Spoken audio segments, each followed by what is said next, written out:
What is going on, everybody? It is really good to be back with some draft content here after a wild week of NFL free agency as the entire league basically just got flipped on its head. So it's great to be back with some draft content here. Today we're going to be doing the top 10 wide receivers for the 2022 NFL draft. And this is a particularly exciting positional breakdown because every single player on this list has a second round grade or better. This is becoming the norm now. Just so much talent entering the league at this position, and it's no different this year. And it's also an exciting video for me because I do feel like receivers probably been my most accurate rankings as I look back to the last 3 years. So it's a position that I get especially excited about. I think this is probably, if I'm self-evaluating myself, my best position group. So I'm excited for that reason. And as I said, this is a deep class. So there's going to be a lot of players that you're interested in hearing me talk about that I don't hit in this video. And that is what my Patreon is for. You can get my full draft board. That's going to include the 27 receivers I've evaluated now and counting, every player in this draft, strengths, weaknesses, player comps, grades, you name it. You'll also get through the TFG Draft Insider package, you will get exclusive film breakdowns. You'll get just around the corner in April my team-specific 7-round mock drafts. So if you enjoy this video, if you enjoy my draft content, you will love my Patreon and you'll support my channel in the process. This channel would not exist without my amazing supporters on Patreon. So if that all sounds good to you, head over to patreon.com/thatfranchiseguy where you can check all that out and support my channel. Let's get into it with the top 10 wide receivers. My number 10 receiver in this draft is Christian Watson out of North Dakota State. And Watson is kind of this year's polarizing player that has piqued a lot of people's interest, the high upside guy with a lot of unknowns. You're talking about a 6'5" genuine freak athlete. And it's not just that 4'3", 440 at the combine, which is obviously impressive. And it's not just his leaping ability at the combine, which was also impressive. It's when you watch him on film, he moves unlike probably any 6'5" receiver I've ever seen, just as far as how he is able to physically move. And that's why I don't have a pro comp for him. I originally had Marquez Valdes-Scantling, but Scantling can't change direction and accelerate in short areas or frankly make guys miss like Christian Watson can. He's just a different type of athlete in that way. I mean, hell, they used him as a kick returner, which you don't often see from these long-legged receivers that are typically, kind of runs like a deer but struggles to change direction. And that's not Christian Watson. Now, you might hear that and say, well, why isn't this guy a top 20 pick? And some people have taken that stance that he's a top 20 pick. And frankly, it's hard to argue with it given the upside. But I do have some questions about Christian Watson. I don't think he's a safe pick if you're spending a top 20 pick on him. I think there's receivers in this class that have similar upside that obviously we're going to get to here that are much higher floor. But with Watson, my concerns are number one is he's not this super polished route runner. I think when he can set up his deep routes, he's got some good wiggle at the top of post routes, corner routes. He can do a stutter step, 9-ball, that kind of stuff. But, he's a very one-dimensional player. He's a vertical threat, which is great. There's a lot of value in that. But the other thing with him is he plays skinny. He doesn't have great hands. He's not a big contested ball winner. So when you're talking about a vertical threat, as fast as he is, you still want a guy that is good at tracking the ball, that has good hands, that, isn't going to be similar to a Marquez Valdes-Scantling in that way, that he is a drop ball waiting to happen. And I think he's got better hands than that, but it is a question mark for me. And the last thing that I want to say about Christian Watson, and, this is tough to kind of explain, but it's something that I very much think about and try to include when I do my evaluations, is I like to look at a guy's development track and kind of what it says about what they can be at the next level based on their progress to this point. And with Christian Watson, he is a redshirt senior coming out. I do have questions about how a 6'5" receiver comes from Florida with 4.3 speed, is kind of non-existent for 2 years at North Dakota State, gets to play with Trey Lance, the number 3 pick in the draft, and is kind of a secondary option there. Plays in 2020, doesn't really do much in the spring season, and then kind of slowly figures some stuff out. But even in his redshirt senior season, it's not like he was dominant, right? Under 1,000 yards, PFF grade in the 80s. PFF grade's not something I like to throw out all the time, but it is a data point. I think it's fair to say that Christian Watson was never a dominant receiver at North Dakota State, despite the fact that he profiles potentially as one of the best athletes in the entire NFL. So I do think that says something about whether it's polish on his game, whether it's his inability to truly refine those skill sets to be a more consistent, productive guy.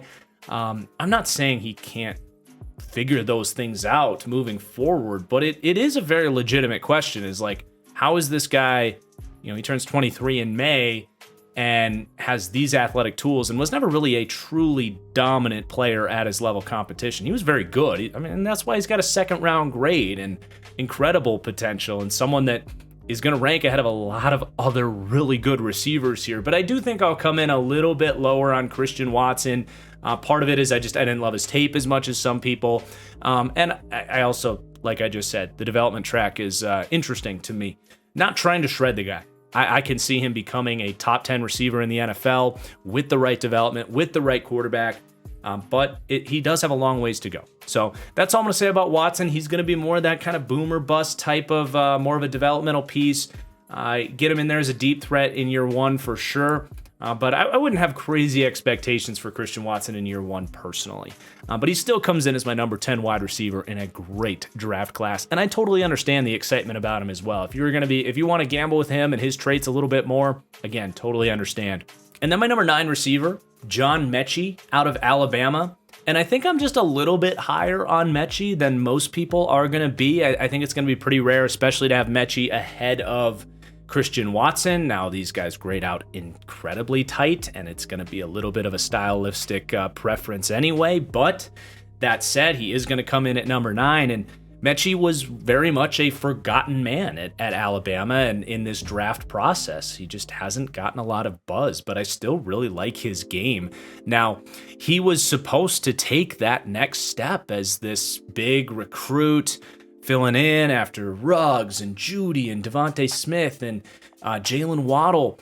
And he just didn't do that. He didn't take that next step. I thought his route running was really inconsistent, especially lacking that kind of physicality, the ability to accelerate and separate through contact. It's a big concern with me with John Mechie. I think bigger corners, at least right away, are going to be able to kind of throw him around.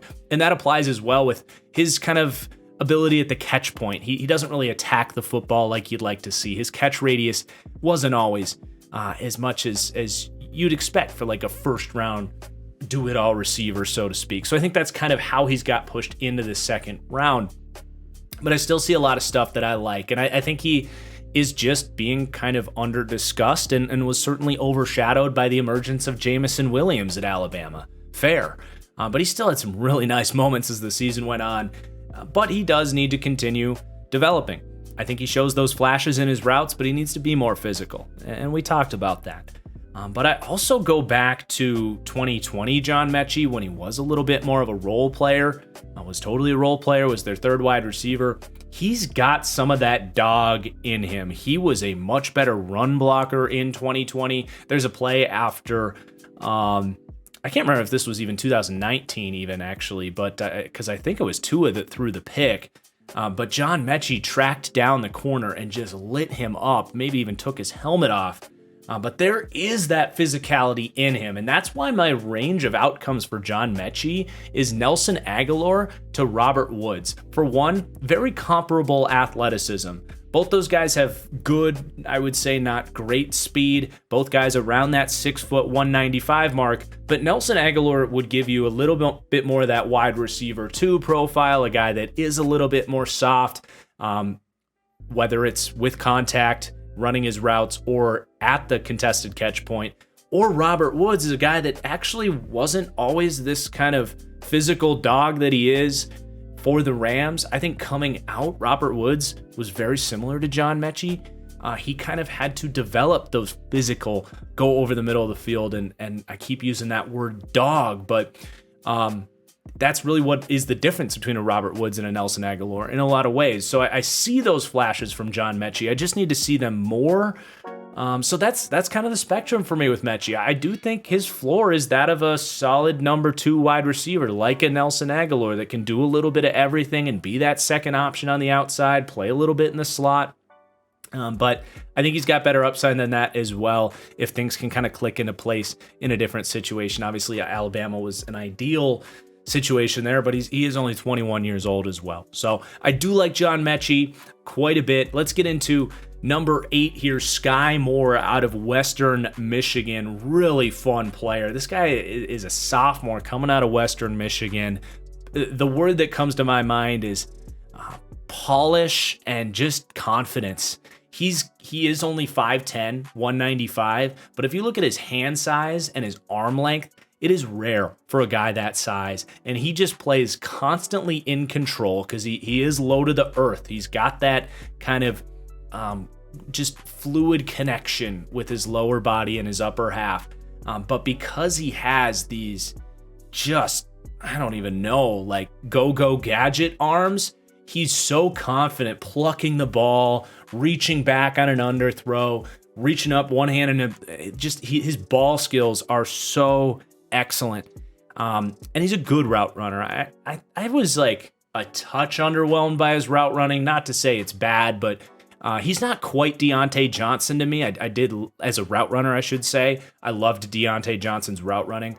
I think he's a little bit more Darnell Mooney in that way, but still a guy that's going to be able to separate. He's plenty fast. He's not a true vertical threat, but he's going to be able to separate a little bit deep and definitely over the middle of the field. He also uses those long arms to kind of push off when he's beginning his break as well, which is a little subtle thing that is very important for these receivers. That would be an example of something that a guy like John Mechie doesn't do, for example. Really like Sky Moore. I think he's a number 2 wide receiver, probably not a number 1. But someone that can come in day one and compete for a starting job and have a nice long career. My comparison for him is Darnell Mooney for the Chicago Bears, who did exactly what I just described for the Bears. My number 7 receiver, George Pickens out of Georgia. Fascinating prospect here. This is a unique class in that there are a lot of these guys that have been kind of derailed by injuries, whether it was on the back end of their college career or a little bit earlier on. And in George Pickens' case, he was on a hot track to really being a first-round pick and didn't get to play much in 2021 because he was recovering from an ACL injury that he suffered in like March. So he was just getting back, and it's hard to know, like, was he at full speed? Was he not? Because he was a good player for Georgia when he came back, but he wasn't like, that's a first-round pick good, right? He was like, that's a second-round pick, or maybe even that's a third-round pick good. But the flashes were still there. I love his ball skills and his ability to just kind of, he has just enough to get open deep. He's just fast enough. He has just enough wiggle in his routes. He's just good enough in his release. So he can stack corners on the outside, and he has awesome ball skills. He's 6'3", he's got long arms, good ball tracking ability, fights through contact. Love all that about him. He's pretty good after the catch as well. He's got that shiftiness, that quick lower body, and that's where the Michael Gallup comparisons come into me, especially when you want to talk about that perimeter, go-get-it type of receiver who can be just fast enough to run by a lot of corners at the next level.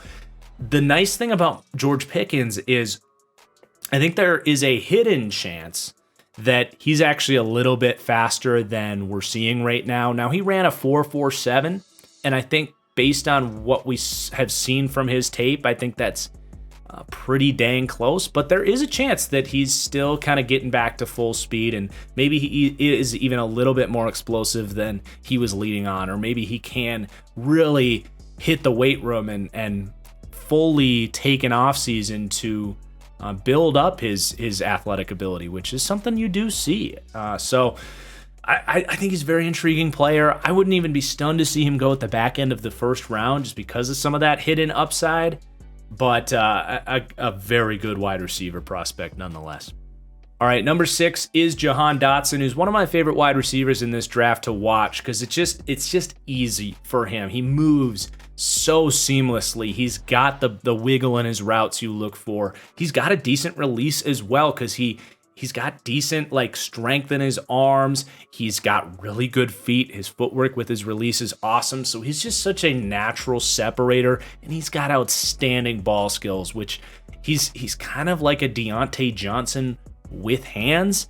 And that brought me back to Doug Baldwin for the Seahawks. I think is a great comparison.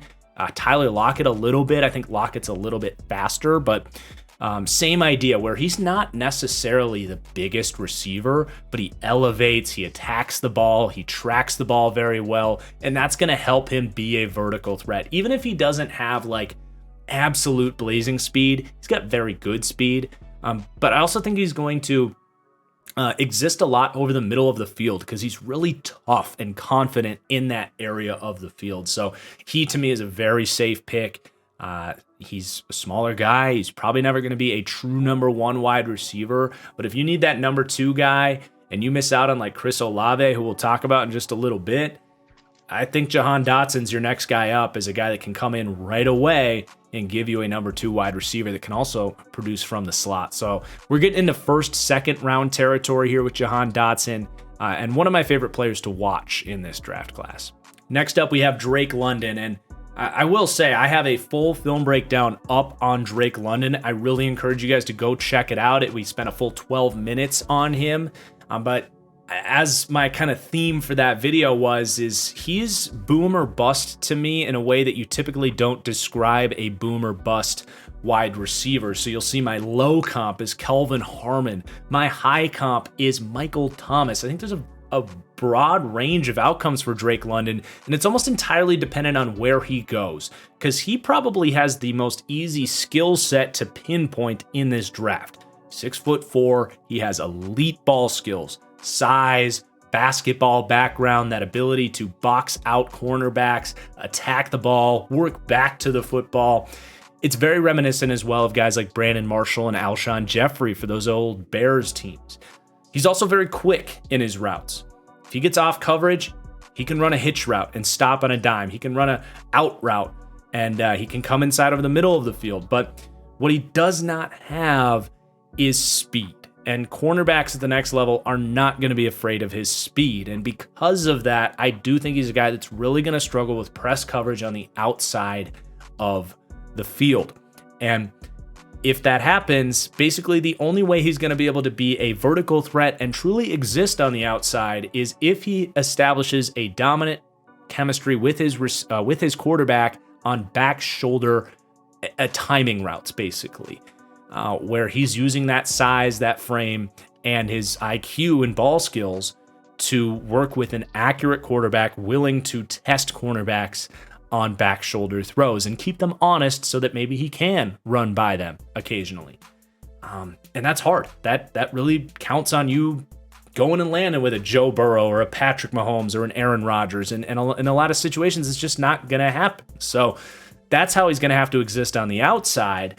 And if that doesn't happen, I think you're going to need a smart team that is creative with using him from the slot, where he can really utilize that size to take advantage of smaller slot corners. It's where you see a lot of 5'9", 5'10" corners that he's just going to have a massive physical advantage over. He's not going to see as much press coverage from the slot. And it's not that he's got a bad release, it's just that he doesn't have the speed to continue accelerating through contact and stack cornerbacks on the outside. He's also very good after the catch. He can make guys miss. He can run through guys. He's a good run blocker from the slot. So there are ways to use Drake London, but I also think it's not as simple as basically everybody else on this list, where you can put him into pretty much any offense and they're going to have a clear-cut role. I think with Drake London, it is going to take a smart team, potentially with a good quarterback, that understands his unique skill sets and how to truly use him. Otherwise, I do think you could end up with a Kelvin Harmon who hasn't been able to carve out a role for Washington, or an N'Keal Harry is another example for a team like New England. They haven't been able to utilize him well. I think there are worlds where Drake London disappoints in that way. But as long as he lands in a good spot, I think he could be one of the more productive receivers in the NFL. So he's a very unique player. Go check out my video on Drake London if you want to see a little bit more on that. But let's move on to my number 4 wide receiver. And this is where we have our true first round grades. And that means all 4 of these remaining guys are going to likely be top 20 players or so on my overall draft big board. And that's going to start with Chris Olave, who's going to have the highest impact grade out of any player in this class. So that means he, to me, on day 1 is the best of these guys. Now, I don't think he has the upside of our remaining 3 wide receivers because I don't see that same explosive speed. He doesn't have necessarily ideal size. I think it's possible that he can become one, but I don't think he is going to be a number 1 wide receiver at the next level. That true alpha guy that can be a vertical threat, run the full route tree at an elite level at all 3 levels. I don't know if that's Chris Olave. He's got very good speed, but not great speed. He's got good size, but not great size. You know what I'm saying? But his route running is so polished. I feel better about anybody in this draft that he can come in, give you a high floor, and that he's not going to bust. I feel pretty damn confident about that with Chris Olave. He's got smooth hands, easy movement skills. He's produced for 2 years now at Ohio State, if not more. I mean, he was going to be a first-round pick last year and decided to come back. I don't really know the reasoning behind it, to be honest, but he repeated as a damn good wide receiver. He can do everything. But outside of really getting open in the short game, I don't know what else he does at a necessarily elite level. I don't think his ball skills and ball winning ability to, moss corners and make these great contested catches, I don't see that really being there either. He's just a very slender guy. So I really like Chris Olave, but I do think there's a certain ceiling there with Olave that isn't there with our remaining 3 guys. So Treylon Burks is my number 3 guy here. And Burks is a really fun player. Now, his stock is dropping a little bit because he didn't run the best 40 time at 4.55, and I do think there's a very good reason for that. Treylon Burks has game speed. He doesn't have get out of your stance in a 3-point stance and run a great 40 time. There's a reason a lot of running backs actually kind of struggle with their 40 times. Treylon Burks is built like a running back. He's 6'2", 225 pounds. Similar to like Deebo Samuel, A.J. Brown. You know what? Those 2 players didn't run the best 40 times, right around 4.5. I saw Treylon Burks in football pads outrun the entire Alabama secondary and run away from SEC defenders all year long. I am not worried about his speed. Maybe he's a tick slower than guys like Brown and certainly Deebo, but I do know one thing, and that is that he has real game speed. He also has really good instincts after the catch. He's got great shiftiness. He's powerful. He's got long arms to put on stiff arms. He's also got excellent ball skills, strong hands, excellent body control on the sideline. I actually think Treylon Burks shows a better perimeter skill set as an outside receiver, stacking corners, coming down with difficult catches on the outside, a better, more tape of doing that than guys like Brown and Deebo had coming out. So it's not a perfect comparison, but it's damn close. And I look at Treylon Burks for the 15 Shanahan-style offenses in the league, whether it's the Jets or the Seahawks or the Browns or the Vikings or the Packers now with a top 20 pick. And Treylon Burks fits those systems brilliantly, just like A.J. Brown does in Tennessee. And maybe Tennessee can get in the Treylon Burks sweepstakes,